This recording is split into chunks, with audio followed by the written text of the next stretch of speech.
Hello दोस्तों, मैं आपको मुंशी प्रेमचंद की कहानी मैकू सुनाता हूँ। कादिर और मैकू ताड़ी खाने के सामने पहुँचे तो वहाँ कांग्रेस के वॉलंटियर झंडा लिए खड़े नज़र आए।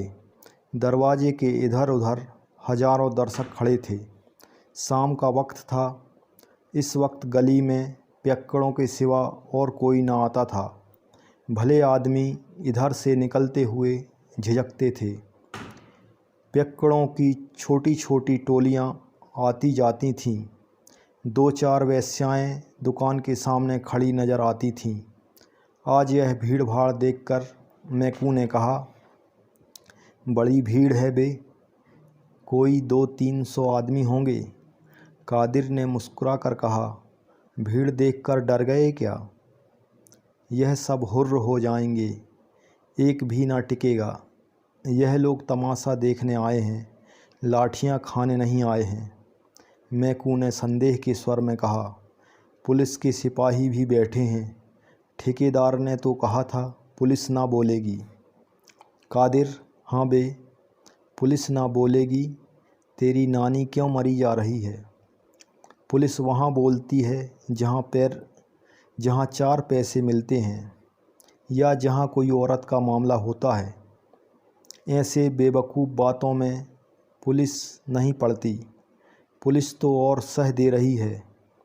ठेकेदार से साल में सैकड़ों रुपए मिलते हैं। पुलिस इस वक्त उसकी मदद ना करेगी तो कब करेगी? मैकू, चलो आज 10 हमारे भी सीधे हुए।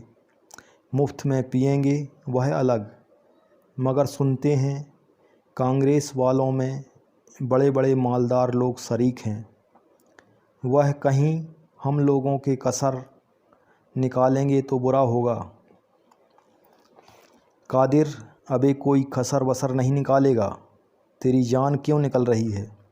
कांग्रेस वाले किसी पर हाथ नहीं उठाते, चाहे कोई उन्हें मार ही डाले। नहीं तो उस दिन जुलूस में 10-12 चौकीदारों की मजाल थी कि 10,000 आदमियों को पीट कर रख देते। 4 तो वहीं ठंडे हो गए थे, मगर एक ने हाथ नहीं उठाया। इनके जो महात्मा हैं, बड़े भारी फ़कीर हैं। उनका हुक्म है कि चुपके से मार खा लो, लड़ाई मत करो। ये बातें करते करते दोनों ताड़ी खाने के द्वार पर पहुंच गए। एक स्वयंसेवक हाथ जोड़कर सामने आ गया और बोला, भाई साहब, आपके मजहब में ताड़ी हराम है। मैकू ने बात का जवाब चांटे से दिया। ऐसा तमाचा मारा कि स्वयंसेवक की आंखों में खून आ गया। ऐसा मालूम होता था गिरा चाहता है। दूसरे स्वयंसेवक ने दौड़कर उसे संभाला। 5 उंगलियां का रक्तमय प्रतिबिंब झलक रहा था, मगर वॉलंटियर तमाचा खाकर भी अपने स्थान पर खड़ा रहा। मैकू ने कहा, अब हटता है कि और लेगा? स्वयंसेवक ने नम्रता से कहा, अगर आपकी यही इच्छा है तो सिर सामने किए हुए हूँ, जितना चाहिए मार लीजिए, मगर अंदर ना आ जाइए। यह कहता हुआ वह मैकू के सामने बैठ गया। मैकू ने स्वयंसेवक के चेहरे पर निगाहें डाली। उसकी 5 उंगलियों के निशान झलक रहे थे। मैकू ने इसके पहले अपनी लाठी से फूटे हुए कितने ही सिर देखे थे, पर आज की सी गिलानी उसे कभी ना हुई थी। वह 5 उंगलियों के निशान किसी पंचसूल की भांति उसके हृदय में चुभ रहे थे।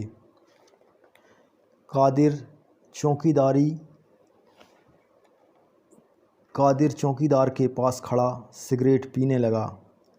वहीं खड़े खड़े बोला, अब खड़ा देखता क्या है, लगा कस के एक हाथ। मैकू ने स्वयंसेवक से कहा, तुम उठ जाओ, मुझे अंदर जाने दो। आप मेरी छाती पर पांव रखकर चले जा सकते हैं। मैं कहता हूँ उठ जाओ। मैं अंदर ताड़ी नहीं पीऊँगा, एक दूसरा ही काम है। उसने यह बात कुछ इस दृढ़ता से कही कि स्वयंसेवक उठकर रास्ते से हट गया। मैकू ने मुस्कुराकर उसकी ओर ताका। स्वयंसेवक ने फिर हाथ जोड़कर कहा, अपना वादा भूल ना जाना।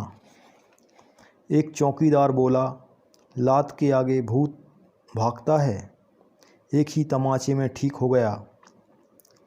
कादिर ने कहा, यह तमाचा बच्चा को जन्म भर याद रहेगा। मैकू ने तमाचे सह लेना मामूली काम नहीं है। मैकू के तमाचे सह लेना मामूली काम नहीं है। चौकीदार, आज ऐसा ठोको इन सबको कि फिर इधर आने का नाम न लें। कादिर, खुदा ने चाहा तो फिर इधर आएंगे भी नहीं, मगर हैं सब बड़े हिम्मती, जान को हथेली पर लिए फिरते हैं।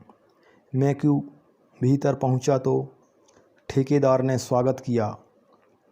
आओ मैकू मियाँ, एक ही तमाचा लगाकर क्यों रह गए?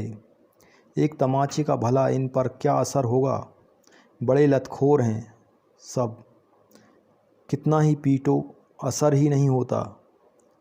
बस आज सबों के हाथ पांव तोड़ दो, फिर इधर ना आएं। मैकू, तो क्या और ना आएंगे? ठेकेदार, फिर आते सबों की नानी मरेगी। मैकू, और जो कहीं इन तमाशा देखने वालों ने मेरे ऊपर डंडे चलाए तो? ठेकेदार, तो पुलिस उनको मार भगाएगी। एक झड़प में मैदान साफ हो जाएगा। लो, तब तक एक आध बोतल पी लो, मैं तो आज मुफ्त की पिला रहा हूँ। मैकू, क्या इन ग्राहकों को भी मुफ्त? ठेकेदार, क्या करता, कोई आता ही ना था। सुना कि मुफ्त मिलेगी तो सब धंस पड़े। मैकू, मैं तो आज ना पीऊँगा। ठेकेदार, क्यों, तुम्हारे लिए तो आज ताज़ा ताड़ी मंगवाई है। मैकू, यों ही आज पीने की इच्छा नहीं है। लाओ कोई लकड़ी निकालो, हाथ से मारते हैं नहीं बनता। ठेकेदार ने लपक कर एक मोटा सोंटा मैकू के हाथ में दे दिया और डंडेबाजी का तमाशा देखने के लिए द्वार पर खड़ा हो गया। मैकू ने एक क्षण डंडे को तोला, तब उछलकर ठेकेदार को ऐसा डंडा रसीद किया कि वहीं दोहरा होकर द्वार में गिर पड़ा। इसके बाद मैकू ने पियक्कड़ों की ओर रुख किया और लगा डंडों की वर्षा करने। ना आगे देखता था ना पीछे, बस डंडे चलाए जाता था। तड़ीबाजों के नशे हिरन हुए, घबरा घबरा कर भागने लगे, पर किवाड़ों के बीच में ठेकेदार की देह बिंधी पड़ी थी। उधर से फिर भीतर की ओर लपके। मैकू ने फिर डंडों से आवाहन किया। आखिर सब ठेकेदार की देह को रौंद कर भागे। किसी का हाथ टूटा, किसी का सिर फूटा, किसी की कमर टूटी। ऐसी भगदड़ मची कि 1 मिनट में के अंदर तड़ी खाने में एक चिड़िया पूत भी ना रह गया। एक चिड़िया का पूत भी ना रह गया। एकाएक मटकों के टूटने की आवाज़ आई। स्वयंसेवक ने भीतर झांक कर देखा तो मैकू मटकों को विध्वंस करने में जुटा हुआ था। बोले, भाई साहब, अजी भाई साहब, यह आप गजब कर रहे हैं। इससे तो कहीं अच्छा था कि आपने हमारे ही ऊपर अपना गुस्सा उतारा होता। मैकू ने 2-3 हाथ चलाकर बाकी बची हुई बोतलों और मटकों का सफाया कर दिया। तब चलते चलते ठेकेदार को एक लात जमा कर बाहर निकल गया। कादिर ने उसको रोककर पूछा, तू पागल तो नहीं है बे? क्या करने आया था और क्या कर रहा है? मैकू ने लाल लाल आँखों से उसकी ओर देखकर कहा, हाँ, अल्लाह का शुक्र है कि मैं जो करने आया था वह ना करके कुछ और ही कर बैठा। तुम में कुव्वत हो तो वॉलंटियरों को मारो, मुझ में कुव्वत नहीं है। मैंने तो जो एक थप्पड़ लगाया उसका रंज अभी तक है और हमेशा रहेगा। तमाचे के निशान मेरे कलेजे पर बन गए हैं।